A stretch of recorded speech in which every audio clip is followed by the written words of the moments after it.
Hey there, it's Mart with Max Q and another weekly update on the J-3 Cub restoration. As I mentioned in the last video, I was afraid I might not get anything done on these wings because I was doing some work outside the shop, some non-aviation work, and that is the case. So these wings are just like they were in the last video.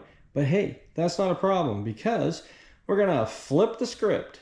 So this video is going to be a Cub and a restoration. It's just not a J-3 Cub. That's a 1959 PA-18A model Super Cub. And that picture there is actually before the airplane flew, but nearing the completion of the restoration. But there still were a few things to do. But the thing that's really interesting is it's an A model. Well, if we look here, you can see that the top of the fuselage here is completely flat, meaning it doesn't have the stringer that runs right down the spine like you'd normally find on a J3 or a Super Cub. And the reason for that is because up here between the flaps, there's actually a door that hinges up because this was designed to be a light-duty crop duster. The rear seat was removable, and you would put a hopper in its place, and then you'd fill that hopper through this door or through that round cap. In fact, in this picture here, you can see the door. It's just propped up with a flashlight here during the restoration process, but it shows you how that door opens up. It would open up further, and you'd be able to fill the hopper with a dry product, or if you had a liquid, you just actually could pull that cap off, leaving the door shut, and get filled up that way. So, and it's also kind of interesting to look at those clamps that hold the door shut. They're very non-aerodynamic, much more tractor-like, which was kind of interesting. But that whole assembly there, that whole aluminum framework and the door and such, and the clamps was in remarkably good condition.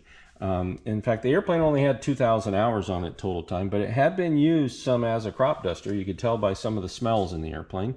But that hopper door was in incredibly good condition, and so the decision was made to retain that, because most of the Super Cubs that had this flat top, eventually when they were recovered, they modified them with a stringer to make them like the normal airplanes. So there's not very many of these around, so it's kind of a rare thing. And then again, for this to be in such good condition, it was really cool to be able to maintain that novelty of the flat top and the hopper door. So here's the airplane after first flight, not too long after, but looking really good in the grass, and the very vintage paint scheme, which it appears to be the paint scheme from that era, but I actually made a lot of changes to the scheme, moving things around a little bit and to do what I considered to make it look a little more attractive. So I think if you saw it, you'd think that's the way it would have looked, but actually it is somewhat different. So here's a look of the airplane before I started the work on it. It was delivered in Indiana in late 2016. And so I ran the engine some and did a few other things to it outside before I got it inside to start working on it. So you can see that the boot cowl, for one, there around the windshield's really beat up. Piper used a really soft aluminum for that, and which made it really easy for them to fabricate at the factory, but they did not hold up very well to people leaning on it and various things that could happen for sure over time. And of course that seat is pretty remarkable there. It's a very unusual Super Cub seat. And the interior side panels, which are aluminum and painted, are pretty well beat up. And of course, it's just got a lot of wear on it. You know, it's an older airplane, and even though it's only 2,000 hours, still, that's a lot of exposure. So the airplane, while the bones were in really good shape, and in fact in remarkably good shape, but a lot of the details obviously were desperately needing work. So here in this picture is the after of how the cockpit looks. So that's just a real quick comparison between the before and after. The interesting thing is the side panels there are not painted. They're actually covered with the same leather that's on the seat. And I didn't put any padding behind it, so it's glued right to the aluminum. It's a very crisp, clean look, but it really softens up the feel and look of the interior, and I think it even deadens some of the noise in there. So really turned out beautiful. And of course, a new instrument panel, the instruments were overhauled, and the idea here was to keep the airplane very vintage, you know, obviously not completely, but largely very vintage, attractive look. So, and then, so here it is. There's another picture in the grass. It's airplane just looks great in the grass. I was really amazed at how beautiful the whole airplane turned out. Exceeded my expectations pretty wildly, actually. So, and the airplane was actually owned by a half brother I have out in California. He bought it in late 2016, and actually he wasn't even a pilot when he bought it. And after it was done, and we got it out to California, he did his training in it, and all the way through his private. And so that's all pretty cool. So here's the airplane as it arrived in Indiana in late 2016. The really interesting thing there is that's the original fabric with the original factory paint on it. So it was really cool to have that as a reference for what things were supposed to be. But interestingly, again, there was a variety of things that I just felt did not balance the best with the look of the airplane. And so the idea was to make the airplane look and feel very, very vintage, but not necessarily an exact replica of what it was originally. So here is a little closer look at the boot cowl and seeing the wrinkles and the bead up there, which again is a common issue with those soft aluminum components. Same idea with, like on the J-3 here, with those leading edges, which I showed in a previous video, how soft that aluminum is. And again, it's really easy to work with, but it does not hold up very well to impact or pressure. And meaning like you could literally grab that leading edge with your hands and put a dent in it. And using 2024 T3 aluminum, that's not going to happen. You know, it still could be damaged, but it's not going to be damaged by simple handling of your hands. So anyway, here's the nose bowl, which definitely was pretty well beat up, and there around the air cleaner. So obviously, while the airplane wasn't horribly beat up, it had a lot of wear. So to get started on the project, I actually did the work, most of the work actually, in a loft area in a hangar. So to get the fuselage up there initially, I hoisted it up there and then put it in a rotisserie and got to pulling out the interior. So here's the seat out and some of the interior panels out, and you know, if you look closely, you can just tell, well, it's kind of a dirty old airplane. And so again, the bone's in really good shape, but it needed some love. So, and in fact, even when I when I started this process here, I wasn't sure how deep I was going to go. Well, wound up going really deep because I pulled everything out of that. So, and here's part of that process then, with the fabric coming off the right side. This airplane had the A models oftentimes had the aluminum belly panels that were removable, so you could have access to the inside of the fuselage, which from an ag perspective would certainly be useful. So, and that was one of the reasons we could tell the bones were in really good shape when we saw the airplane originally. It was in Arizona, and they pulled the panels off for us to look up in there, and wow, it was in really good shape. So anyway, fabric coming off. It's also really interesting to notice here on the vertical fin, you can see the stickers from the 1960s, going back to 64, excuse me, and so this was a 1959 airplane, so there's every reason to think that that's absolutely the original fabric and original paint there, so that was really cool. So here, now I've got all the fabric off, the stringers off, all the pulleys and such out, and started doing some welding work, because put several STC mods on this airplane. There was a little door here below the rear window that was actually access for the battery, because the battery was mounted behind the rear seat in the baggage area. But it was a small door, not really big enough to be considered a baggage door. So I put the large baggage door STC mod on it. So this is after the tubing's been cut out and some new tubing's been put in place to allow for a large opening, and then some channel stock has been welded in place to define that opening. So and there's also if you can see there, the rear seat crossbar is removable, which it was originally because again of the hopper door aspect, but I made some mods to that, which I'm not sure if I have a picture of that, but it's basically, it was modified to a two-position In fact, I think you can see there that the lugs are in place now for the 2-position rear seat, which allows for the opportunity to get some extra leg room in the back seat. So anyway, over here we got float fittings that I put on it, and the airplane was put on a couple years ago on amphibious floats. Interestingly, I don't really have any contact with what's going on out there, so I don't know the status of the airplane at this point in time, but those float fittings did in fact get used.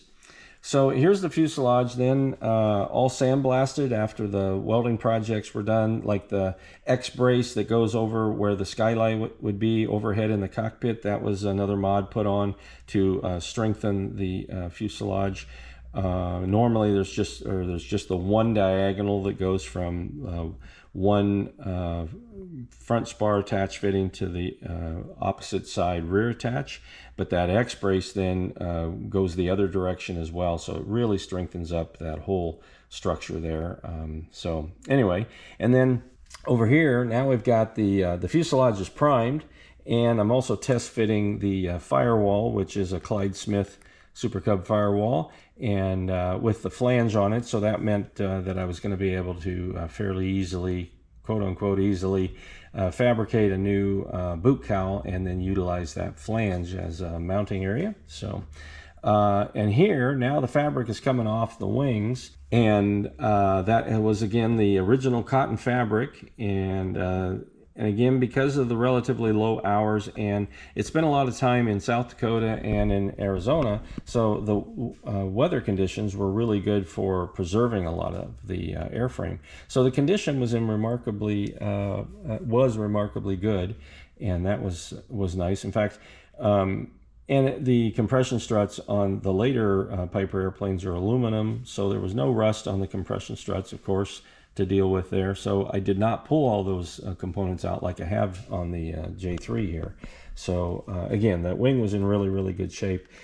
Here's a cool thing to see. So this is the factory markings, the inspection done on January 1st, 1959, saying okay, and marking it as an A model wing. And so that's pretty cool to see that, not only that that's how they did it, but all these years later, that wax pen or whatever they used is still very easy to see. So that's pretty cool. So here we are now. This is an example of one of the leading edge sections that I replaced. You can see the far one is not shiny like the one that I just replaced. So the far one is an original. It didn't have any dents in it, so I didn't see any reason to replace it. And I guess I couldn't be sure, but I think that the leading edges by this time were no longer the super soft aluminum like I showed in the video here on the J3. So it wasn't a leading edge likely to get easily dinged up. So there was really no reason to replace it. So, but I did replace multiple sections on this wing and on the other wing as well. So again, here's that same wing, but fully all leading edge in place, the new wingtip bow in place, cleaned up, and such. That wing is just about ready for fabric. And also that tip rib is not a standard Cub tip rib. It had some damage, and that was an unusual STC'd rib that I got, and but solved that issue real easily and affordably. So that was kind of a interesting aspect to that repair. So when it came time to cover, and I've mentioned this in the videos here on the J3, but I did this with the wing hanging nose down, and for the whole fabric process. In fact, not only just the fabric, but for the stitching, the taping, and the painting, which worked really well for me, so that I didn't have to worry about, with working alone, trying to figure out how to flip the wings over and such. And I've never used one of those rotisserie type apparatuses that have the big circle that the wing is attached to, but I just always thought that assembly would be in the way as you're trying to spray the wing. So I kind of like this, that it was very easy to spray the top and the bottom. And I did raise the wing when I did the spraying. I raised it up 18 inches or so, so I had better access to the leading edge, so it wasn't so close to the ground. So anyway, but the fabric process there getting started, and then over here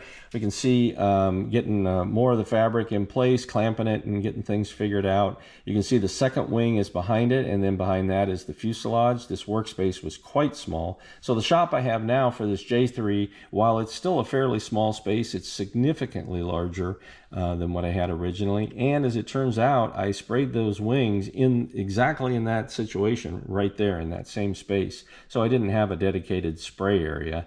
And so in theory, I've got a much better arrangement here today. So here we are looking at the cockpit as before the fabric's on, but most of the components are in place again.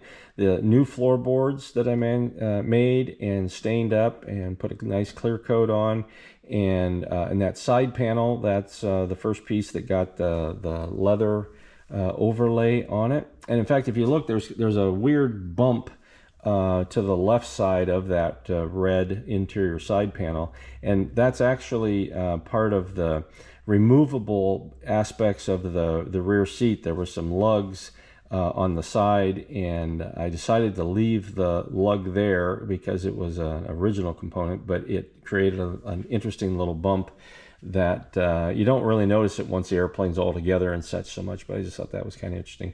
But one of the big things here is that that orange battery is mounted in the bottom of the front seat. Originally, the battery was in the baggage area. It was big and heavy. And so this much nicer STC mod with the small battery. It also puts the battery much closer to the starter, so the cable was quite a bit shorter. And really a nice setup for saving space, saving weight, and having a nice modern battery in there. So here's a look underneath that front seat. You can still see the battery there, the orange, and the brakes were painted, and so I stripped all the paint off and then Scotch Brighted them so that they just had a nice satin look to them. I just thought that was a really nice finish for sure on that. You can see the wood floorboard, and then I painted the torque tube and the rudder pedals, brake pedals up front. They're all a gray, and you can't see it so well there, but you can kind of tell that, like on the torque tube, that's also got the flattener in the paint so that it has a softer, more satin finish to it, which I think just looks really nice. So, and again, I used the flattener on the exterior paint as well in the polyurethane. And to me, that just creates a, well, we'll see it here in a minute as we get to the paint, but just a really cool finish. So here's the fabric going on the fuselage. Again, that flat top, no stringer down the top of that fuselage. And, you know, a lot of the stuff that you do with a project like this can seem intimidating and overwhelming, and it's you reach points where you don't know for sure how you're going to get through it or how's this going to work. I tend to overthink that, and if you just dive in and get to it, oftentimes it'll, you know, the solutions will present themselves. But the other thing that's really important is to tap into people who've got experience and knowledge and get the answers you need. And I did that for sure multiple times through this project, and was always thankful for people being willing to share information and to help solve problems. So, and then over here now we've got the fabric's not only on, but it's shrunk. And you can see that baggage door area now much more defined, and all of the interior panels are in place. So that's making really good progress. And then this picture here, to me, has always been fascinating to see, again, how small that workspace was that I had for this project. And so both wings there now, stitched and taped, and with the Stewart system, you actually you thin the green glue down a little bit, and you actually coat the entire wing with the green. I don't have a picture that shows that here, but so that step took place, and then we moved on to then the fill, which is the gray material here, which again, this is the fuselage, but at least you can see that's the fill process taking place. A little bit of sanding and an extra coat, or I forget now. I'll have to look again at the manual. Then that's a good point here, is that with any system, it's important to pay attention to the instructions. And I will say that with the Stewart systems especially, it's things are a little bit different than some of the other systems, so it's important to follow procedure. But again, I was really happy with the way it all turned out. In fact, here is a look at the Daytona white going on, and so finally some color starting to show up on this airplane. And again, that's got the flattener in it, and which it's a little hard to really show that, except that you clearly don't see the super gloss when you look at the bottom of the wings. We'll maybe see that in a later picture. But anyway, so here I'm masking off the stripes, and the lower section is going to get red, and then I used a vinyl mask for the end numbers. So this way the end numbers would be paint, but it was also a lot easier than trying to tape off the entire letters all by hand.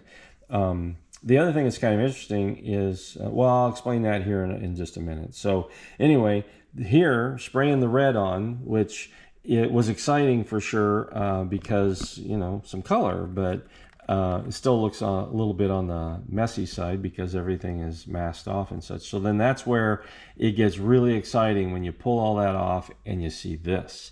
So this looks pretty darn fantastic. This was an extremely exciting time in the project to see it looking like something again. So the interior's in place.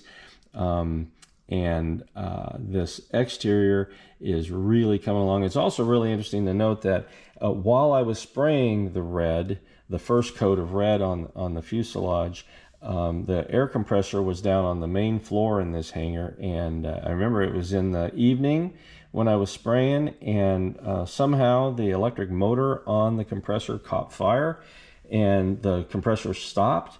And I wound up losing air pressure as I was trying to get towards the aft end of the fuselage with the red, and it created all kinds of problems. You'd think it would mean you wouldn't have proper airflow, but somehow, compared to what I had been painting, I got too much paint. I actually wound up with some runs in the end number and back there on the tail design, and so it created quite a challenge of having to I actually did retape off that whole end number by hand, had to sand and repair. But interestingly, you wouldn't know it after the fact. So while it was a big hoop to jump through, and a really odd situation to have at a critical time, spraying some red paint to have a compressor catch fire. Fortunately, it wasn't a fire big enough to cause any problem in the hangar, but there was fire coming out of the motor. So anyway, but salvaged all that by some patience and masking and sanding and repainting. So anyway, so eventually I was able to move the airplane out of that small space and into a large hangar, a really big corporate hangar that gave me quite a bit of room. So here's the new boot cowl being fabricated, and I made it in multiple pieces, and then if you know the Super Cub, there's a secondary strip of metal before the fabric starts too, so that's, you can see in place. So anyway, that was a big challenge. I actually made that out of 32 thousandths aluminum, so it's super heavy duty. It adds a little bit of weight, but not much. But the bigger issue is it is harder to work with, and but it makes such a robust boot cowl, and I really, in the long run, I didn't find it to be that difficult. So and then over here now, finally, look at that, an airplane with wings on it. That's pretty amazing. And so it's always deceiving at this point. You think you're getting pretty darn close, and wow, you're a long ways away still. But anyway, it is very encouraging, and I was really happy with I did the leading edges are wrapped twice with the fabric, so the joint is further back, like near the spar. So my point is that there's no tapes that wrap around or anywhere near the leading edge. It's a double layer of fabric, and it just looked really, really nice. So, and then there's the engine getting ready to be able to put the engine back on the airframe. So again, that's all pretty exciting. So here, this is some of the interior markings. I actually took the word throttle that's on the left side of the interior panel that was large, and I took a picture of it, and then I created a font using those letters. And I actually created each letter in a graphics program, and then I found an online way to take those graphics and actually create a traditional font that you could use. So I redid all of the interior markings with that font that I technically call throttle, and so that was a lot of work, but it was pretty cool to do. And the thing was, I was trying to create really nice markings, but without spending a huge amount of money.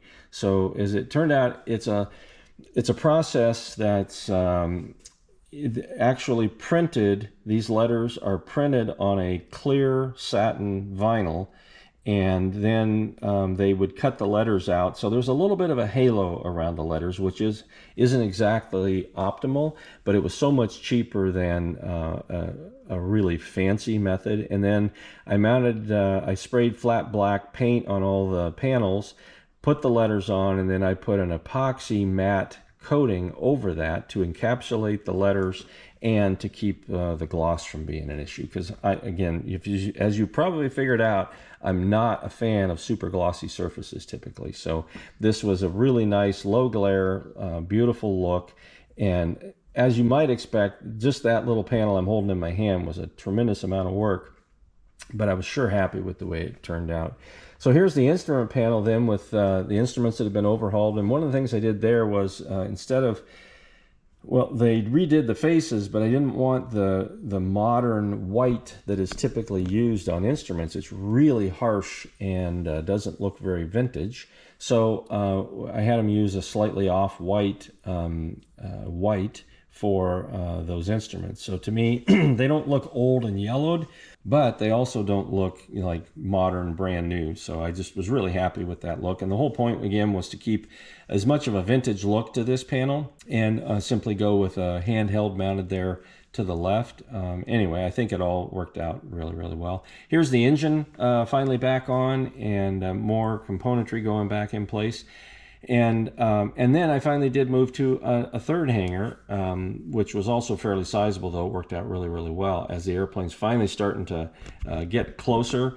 Cowling going in place, the door and the baggage door, which the baggage door actually is a flush mount wood assembly that I built. The STC did not specify how the door had to be, and oftentimes people will make them out of aluminum, but my downside to that is the aluminum clearly has a different gloss and reflection than the fabric that's around it. So it really stands out that there's a door there.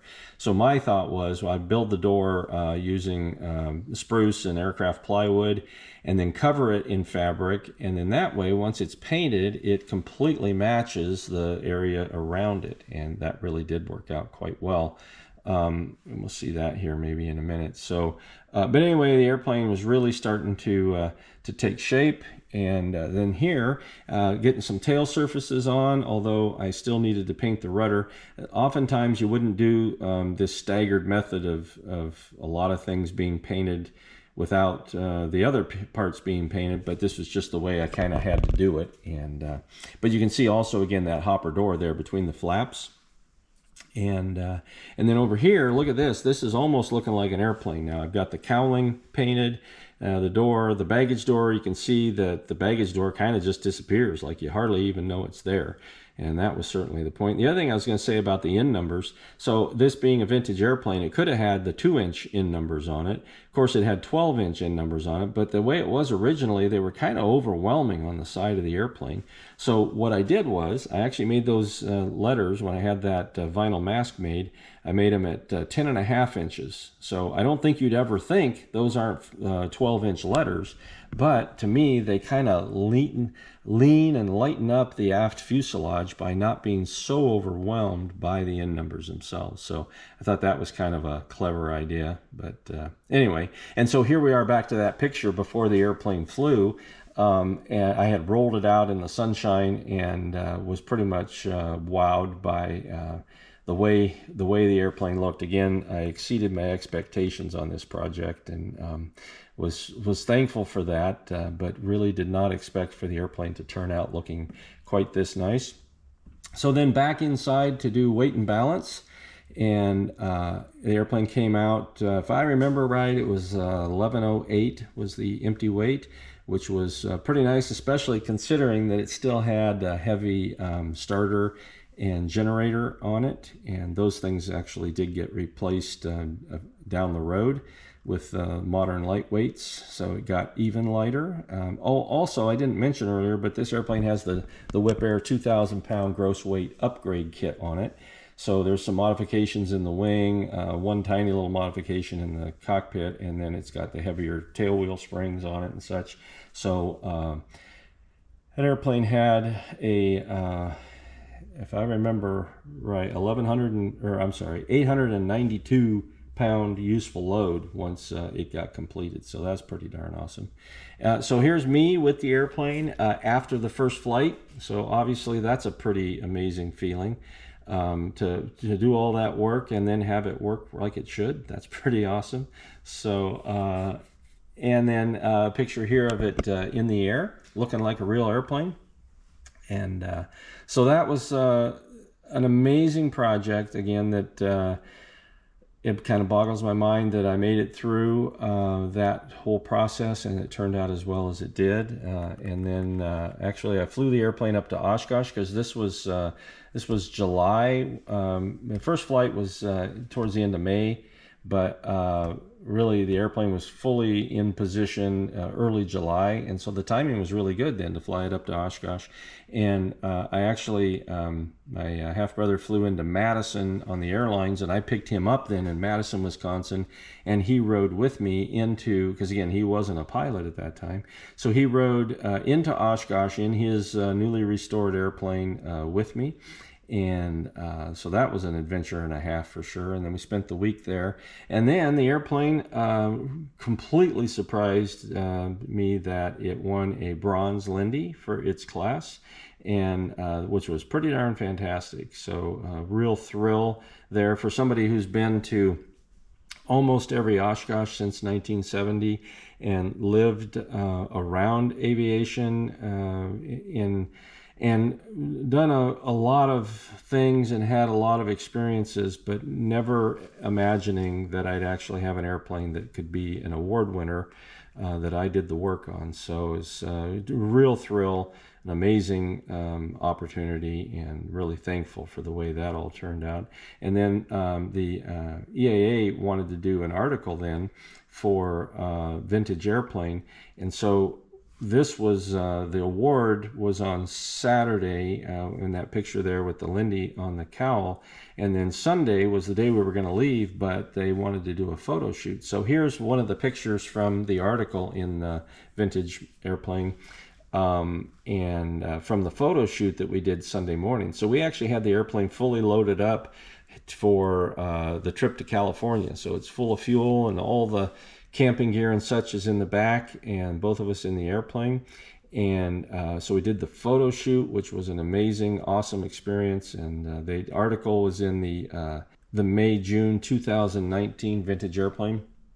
So if you have that issue, you can see the article on the airplane, which was really, really well done. And again, what a thrill to be able to have the magazine cover the airplane that I restored. So.